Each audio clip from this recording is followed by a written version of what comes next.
မာဖီးယားကိုင်းရဲ့ညံကြီးဆုံးခေါင်းဆောင်နဲ့စိတ်ဖက်တတ်တဲ့ရှင်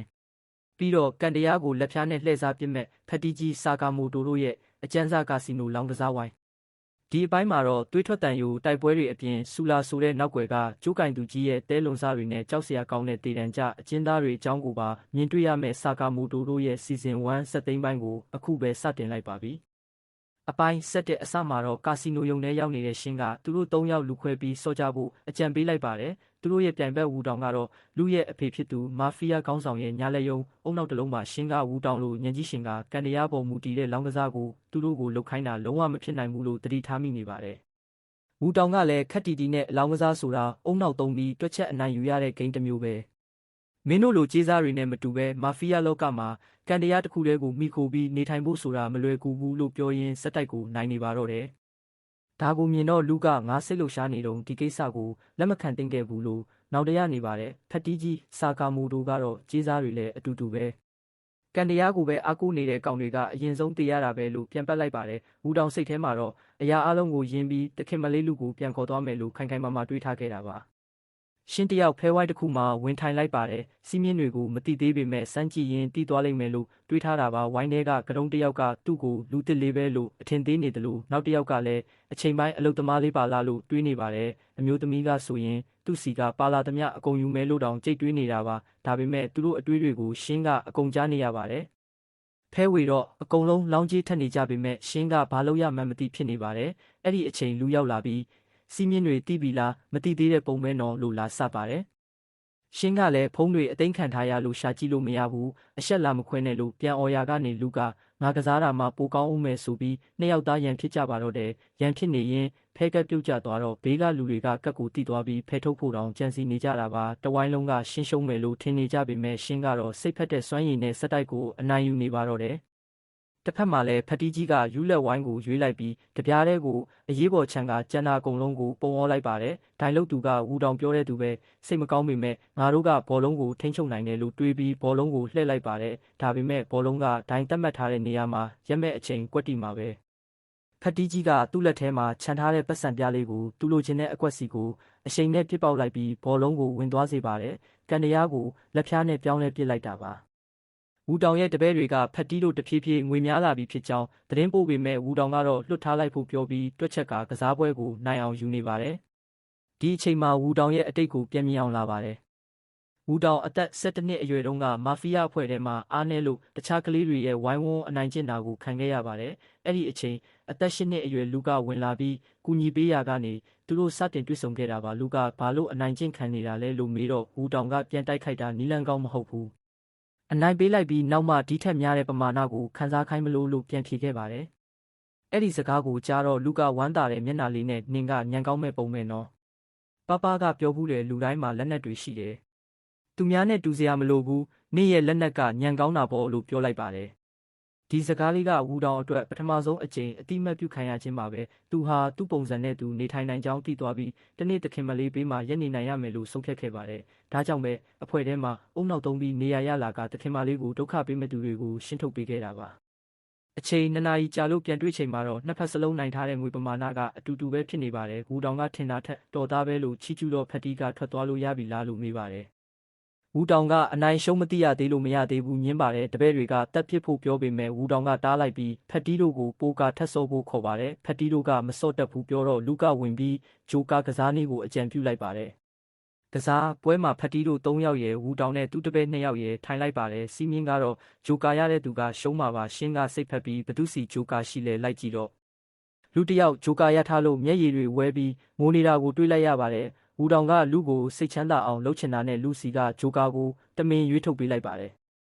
ပြီးတော့ဝူတောင်ကရှင်းကိုကတ်ရွေးခိုင်းပါတယ်ရှင်းတယောက်စိတ်ဖက်ပြီးရွေးမလို့လုံနေတော့ဝူတောင်ကမင်းစိတ်ဖက်နိုင်တယ်မလားလို့ရုတ်တရက်မေးလိုက်လို့ရှင်းအံ့ဩသွားပါတယ်ပြီးတာနဲ့ဝူတောင်ကမင်းဘလောက်ထိစိတ်ဖက်နိုင်မှာလဲလို့တွေးပြီးခေါင်းထဲမှာသတင်းအချက်လက်တွေအများကြီးကိုတမင်တက်တက်ပုံအော်ပြီးတွေးပစ်လိုက်ပါတယ်ရှင်းရဲ့အုံနောက်ကအဲ့ဒီလောက်များပြားလာတဲ့အတွေးတွေကိုမခံနိုင်တော့ပဲနှာခေါင်းသွေးတွေရှန်ကျလာပြီးမေးလဲသွားပါတော့တယ်အလှဲ့ကဖက်တီးစီရောက်လာပါတယ်ဖက်တီးကကတ်တွေကိုလင်းမြန်စွာယူကြည့်လိုက်တာကိုလူမြင်သွားတော့ဝူတောင်ကညှစ်စော့ရင်ထုတ်ခံရမယ်လို့တတိပေးလိုက်ပါတယ်နောက်ဆုံးတော့ဖက်တီးနဲ့ဝူတောင်နှစ်ယောက်တည်းကြံပါတော့တယ်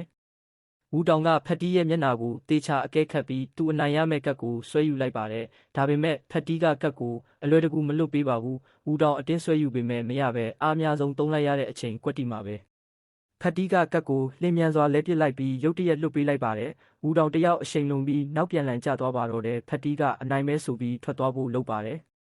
်ဒီအချိန်မှာပဲမထင်မှတ်ထားတာဖြစ်လာပါတယ်ကစားပွဲတွေနဲ့အချိန်ဆွဲနေတဲ့ဝူတောင်ကိုမကျေနပ်တဲ့မာဖီးယားတပည့်တွေကသူတို့ထုံးစံအတိုင်းအကြမ်းဖက်ပြီးဖြည့်ရှင်းဖို့အားလုံးကိုတနက်နဲ့ချိန်လိုက်ပါတော့တယ်သူတို့ကဝူတောင်ကိုပုံကန်လိုက်တာပါဝူတောင်လည်းငငယ်ကအနိုင်ကျင့်ခံရတာကိုပြန်မြင်အောင်လာပြီးတေတော့မယ်လို့တွေးကလက်လျှော့လိုက်ပါတယ်အဲ့ဒီအချိန်ဖက်တီးကလက်လျှော့တာမြန်လိုက်တာနော်မင်းချစ်တဲ့သူရှိမှအထင်ကြီးအောင်မလုပ်ပြတော့ဘူးလားလို့လှမ်းဆွလိုက်ပါတယ်ဒါကိုကြားတော့ဝူတောင်ကခေါင်းပြန်ထောင်လာပြီးလူကလည်းမျောလင်းတကြီးကြည့်နေပါတယ်ဝူတောင်ကသူ့နီးသူ့ဟန်နဲ့ကယ်ပြမယ်လို့တွေးလိုက်ပြီးဝင်းမရှုပ်နဲ့စာကာမိုတိုတနက်တွေကပြစ်လိုက်တာနဲ့ပောက်ကွဲအောင်လုပ်ထားတာငါကပုံကံမှုကိုသတိမထားမိဘူးထင်နေတာလားအကုန်ပြင်ဆင်ထားပြီးပြီလို့ကျင်းဝါလိုက်ပြီးကျန်တာကိုအားကိုးပါတယ်စာကာမိုတိုလို့ပြောလိုက်ပါတယ်မာဖီးယားတွေလည်းဝူတောင်စကားဆုံးတော့ထိတ်လန့်သွားကြပြီလေတစ်ချိန်တည်းမှာပဲဖက်တီးဟာလက်ဆောင်နဲ့လိုက်တွေ့ပါတော့တယ်လူကလည်းစတင်တိုက်ခိုက်ပါတယ်ထို့နောက်ဖက်တီးဟာဖဲချက်တွေနဲ့ပြစ်ပေါက်လိုက်လို့မာဖီးယားတွေရဲ့အဝတ်တွေတဆစီဖြစ်သွားပြီးအတွင်းခံသာကြံခဲ့ပါတော့တယ်ပြီးတာနဲ့အကုန်လုံးကိုလေထဲလွင့်ပစ်လိုက်ပြီးဘီလီရဲ့ဘောလုံးတွေကိုတုတ်ချောင်းနဲ့အပြင်းပြင်းရိုက်သွင်းကအပြက်ရှင်းပစ်လိုက်ပါတယ်နောက်ဆုံးကြံတဲ့မာဖီးယားတယောက်ကိုဝူတောင်ကတနက်နဲ့ပစ်ပေမဲ့အားရစရာတစ်ချက်မှမထိသွားပါဘူးပြီးနောက်လိမ့်နေဆိုတာလောင်းကစားမှာအသက်ပဲလို့ဝူတောင်ကခက်တီတီနဲ့ပြောလိုက်ပါတယ်ပွဲလဲပြီးရောဝူတောင်ကစာကာမိုတိုငါကအခုရှုံးပါတယ်တခင်မလေးကိုအန်ရရဲ့ဝင်ပါစေမိပြီလို့ဝန်ခံပါတယ်ဖက်တီးကအနိုင်ရှုံးတေချာမသိပေမဲ့ချစ်တဲ့သူကိုကာကွယ်ခြင်းစိတ်ကိုတော့ငါသိပါတယ်လို့ပြန်ပြောပါတယ်နောက်ခန်းမှာတော့ဝူတောင်ကလည်းကတိအတိုင်းသတင်းပေးဖို့စကားဆက်ပြောတော့တယောက်မှဂယုမဆိုင်လို့နားထောင်နေရဲ့လားဟိကောင်တွေလို့လှမ်းခေါ်လိုက်ပါတယ်ဒီအချိန်မှာစာကာမိုတိုမိသားစုကအလုပ်တွေတောင်ပြန်လုပ်နေကြပါပြီဖက်တီးကသတင်းစာဖတ်နေပြီးရှင်းကအလုပ်လုပ်ရင်းနဲ့နားထောင်နေပါတယ်လို့ဖြေပါတယ်လူကအသားပေါင်းတွေစီရင်းနဲ့နင်းခေါ်တဲ့စီလိုက်ခဲ့လို့အလုပ်တွေကပုံနေပြီပြောပြရင်လည်းအလုပ်လာကူပါလားလို့អော်ပါတယ်ရှင်းကလည်းဧပြီလေးနဲ့လိုက်တယ်နော်လို့ဝူတောင်ကိုနောက်လိုက်ပါသေးတယ်ဝူတောင်ကတော့အကြံပေးဖြစ်တဲ့ငါကိုအလုပ်လုပ်ခိုင်းလို့နိုင်အလိုက်အလုပ်ခတောင်းပါနော်လို့ပြောပြီးစာကာမိုကိုဆူလာကိုတိလာလို့မေးလိုက်ပါတယ်ဖက်တီးကကြေးစားတွေကိုလိုက်တက်တဲ့သူလို့ဖြေတော့ဝူတောင်ကတိတယ်ဆိုတော့ပြောရလွယ်တာပေါ့မင်းကိုစုကြေးထုတ်တဲ့သူကသူဆိုတာမမားနိုင်ဘူးလို့အတီးပြုပေးပါတယ်ရှင်းကတီးပြီးသားကြီးလေလို့ပြောပြီးလူကဆူလာရဲ့နာမည်တို့နေရာတို့ကိုတိလာမေးတော့တိတဲ့သူမရှိဘူးလို့ဝူတောင်ကဖြေပါတယ်အဖွဲ့သားတွေကအချိန်ဖြုံးလိုက်ရတယ်လို့တွေးနေတော့ဝူတောင်ကစုံအောင်နားထောင်ဖို့တတိပေးလိုက်ပါတယ်တဲလွန်ဆိုင်ရထားတယ်လွန်ခဲ့တဲ့ရက်အနည်းငယ်ကအရှိတောင်အာရှထောင်တစ်ခုမှာလူတက်မှုဖြစ်သွားခဲ့တယ်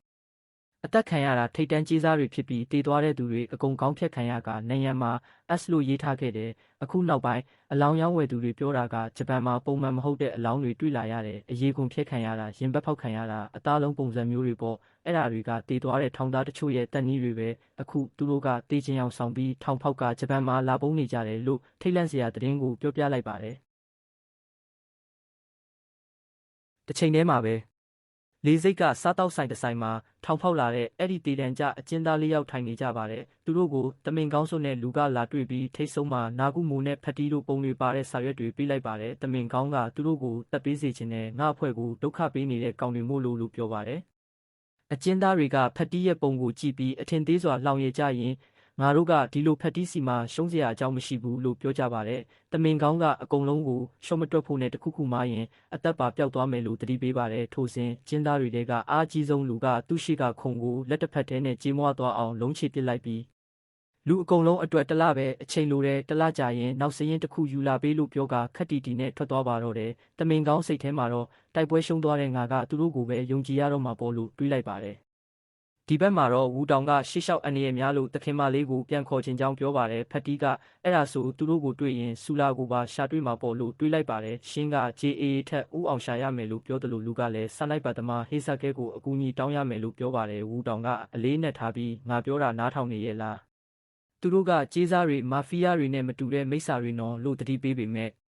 ဖက်တီကြီးကတော့ပြုံးပြီးအဲ့ဒါကြောင့်မို့လွတ်ထားလို့မရဘူးလို့ခက်မိုက်မိုက်ပြန်ဖြေလိုက်ပါတော့တယ်ကဲစီဇန်1ကိုတော့ဒီနေရာမှာတင်အမိုက်စားဆက်သိမ်းထားပါတယ်ခင်ဗျာစီဇန်2မှာတော့လွတ်မြောက်လာတဲ့ကြောက်စရာကောင်းတဲ့တေတံကြအကျဉ်းသားတွေရဲ့နောက်ွယ်ကဆူလာနဲ့နာကုမိုတို့ပါဝင်တဲ့အော်ဒါအဖွဲ့တွေကြားမှာဘလိုတွေတွေးထွက်တန်ရိုးအကျိတ်အနေတိုက်ခိုက်ကြမလဲဆိုတာကိုဆက်လက်ဆောင်မျှော်ကြည့်ရှုဖို့ subscribe လေးလုပ်သွားကြပါဦးခင်ဗျာ